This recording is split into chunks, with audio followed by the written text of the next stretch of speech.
So, okay, my name is Kevin, and I'm a PhD student from ISA Strasa. Actually, I was a student here for my master's study, so I'm really happy to have this opportunity to come back and share my current research. So my current research is selecting the galaxy cluster in the NEP field.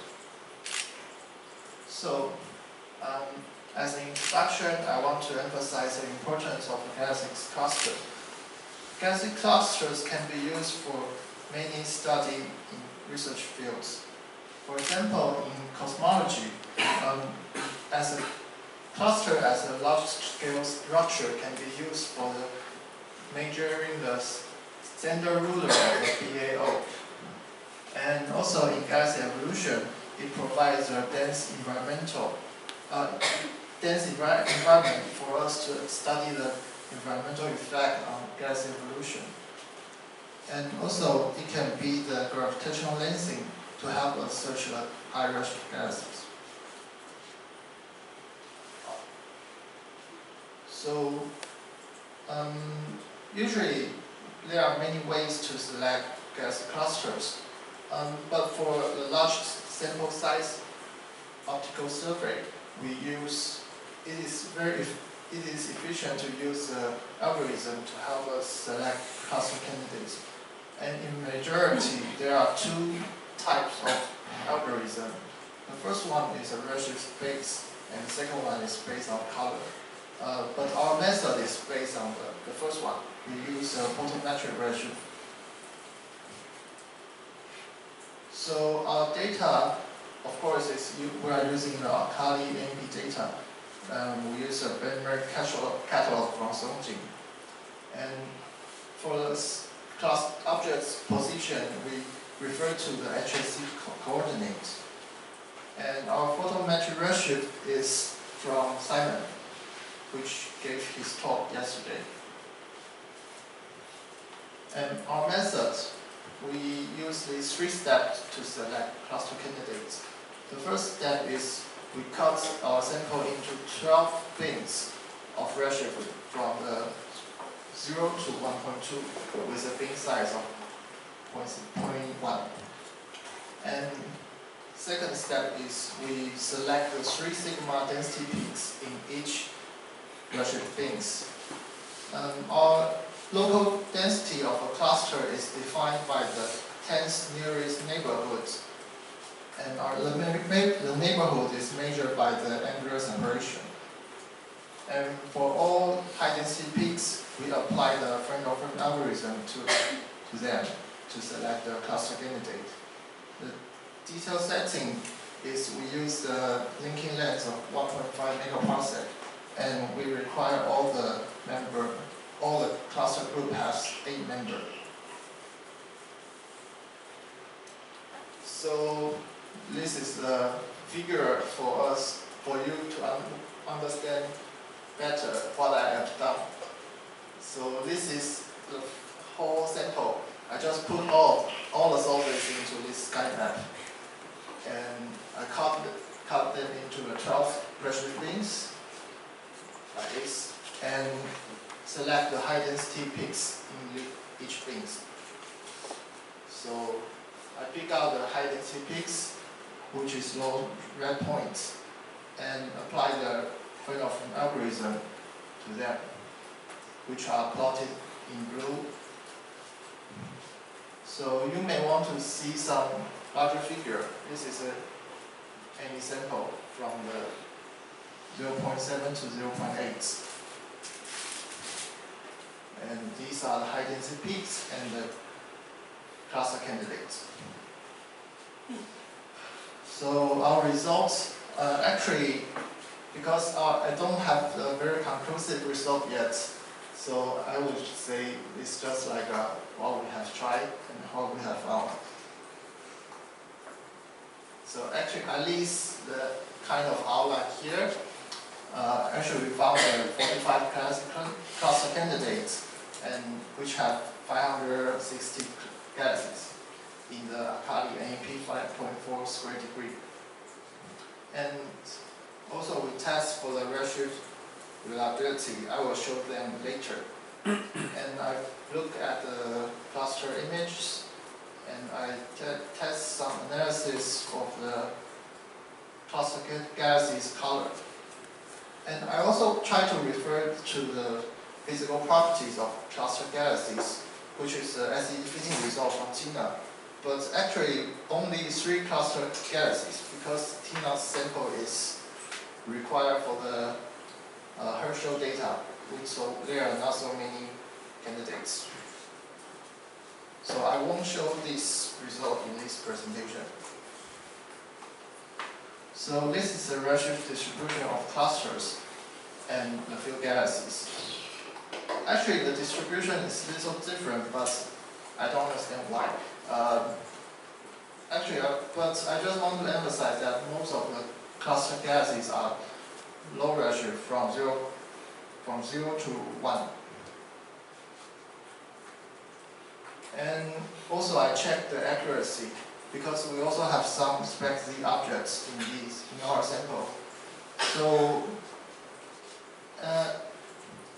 actually, we found that the cluster galaxies have even better accuracy than the field galaxies, which have a deviation of 0.03 and catastrophic rate with about 6%. So maybe the redshift in our cluster study is still reliable. And here I provide some cluster images.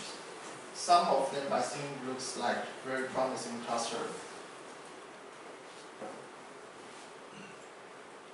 And also we check the color magnitude diagram.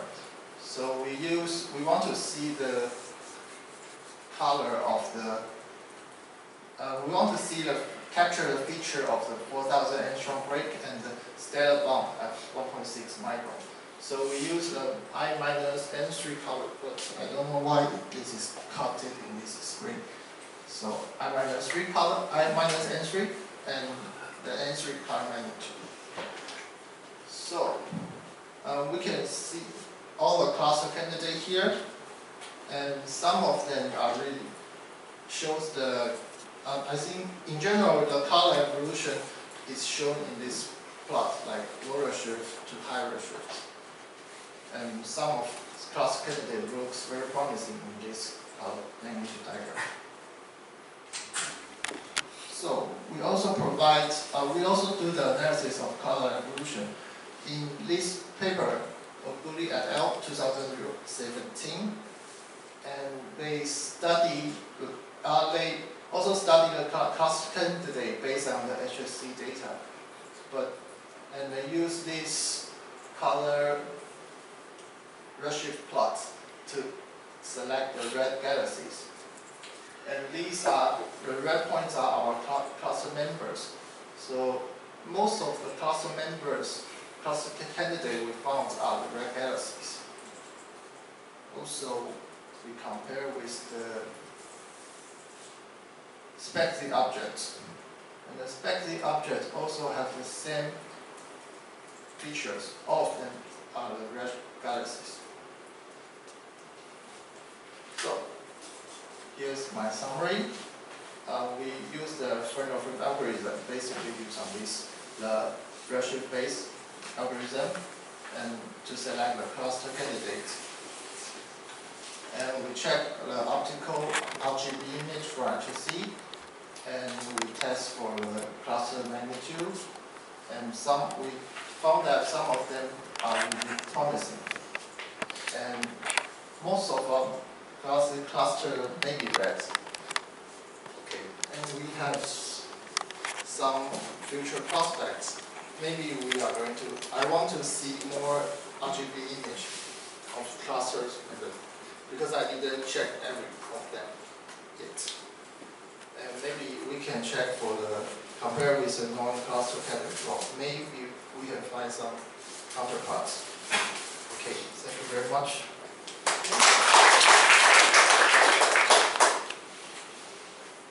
May I have the first question? Yes. Did you try to compare with X-ray images? X-ray image? Rosa No.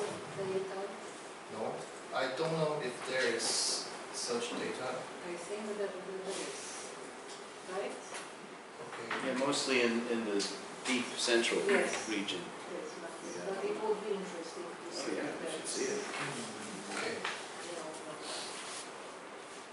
questions? In the leadership distribution with respect to Z, Yes. we see several peaks, right? You know. I wonder if it is a real structure. If it is real, you could see some structure. No. Maybe next slide. Oh, the photometric redshifts. Oh, Yeah, you see Right, some so we cluster. thought yesterday that some of those vertical stripes were real clusters. And in 2 cases, you have a cluster at that redshift. Well, 3 cases, 3 or 4 cases maybe, yeah. You mean the structure from photo Z? Yeah, the vertical bands are real, right? Those are all the same spectrum of redshift. And you have identified some clusters that might be responsible for those concentrations. Oh. Very good. Because next one is very good, right? It's concentrate. Looks like it. Yes. But you have a very large structure like 0.4. Yeah, 0.45 is a super cluster. No, 0.45. See, you have many clusters. Right. Yeah. Right one? That one, Yeah. look at that thing. Oh, Yeah. Look at a big old, large-scale structure. You have picture of that? Might be real. So, I don't know. well, it's worth thinking about. So I was wondering, I'm a little nervous about the photometric redshifts because it does, as we saw in some other talks, it does destroy much of the structure you're looking for, since our photo Z's are fairly inaccurate. Although you said that for these cluster galaxies they're more accurate, which... So, here's the question. What if you redo entire exercise, move all your bins over 0.5? It's right now you have a bin from 0.2 to 0.3, 0.3 to 0.4, etc. Instead, do 0.15 to 0.25, 0.25 to 0.35, 0.35 to 0.45, because I want to see if you pick out the same over densities or not. Okay. I don't think you will. I think that May I have just one comment for the existing clusters? So actually, the concentration of the spectres in 0.08 is a supercluster. yeah, it's really. In 0.4 there is another known cluster, but I think the 0.45 something is completely new one This one? because we That didn't one. apply any color selection or anything to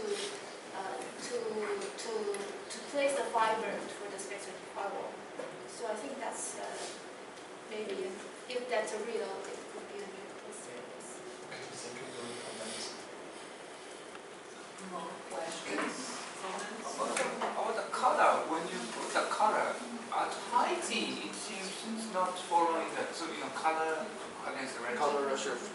At high Z, to my eyes, it seems This one.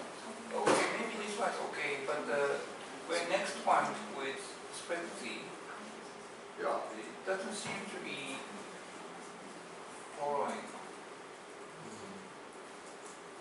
Or maybe these are field galaxies, so it's blue. That's what they're. Maybe they are blue. Ah, okay.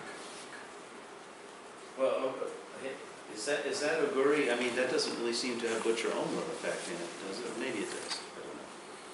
When you get to a redshift of 1, the galaxies are beginning to have a lot of star formation in the clusters. But I have to read that paper, I guess.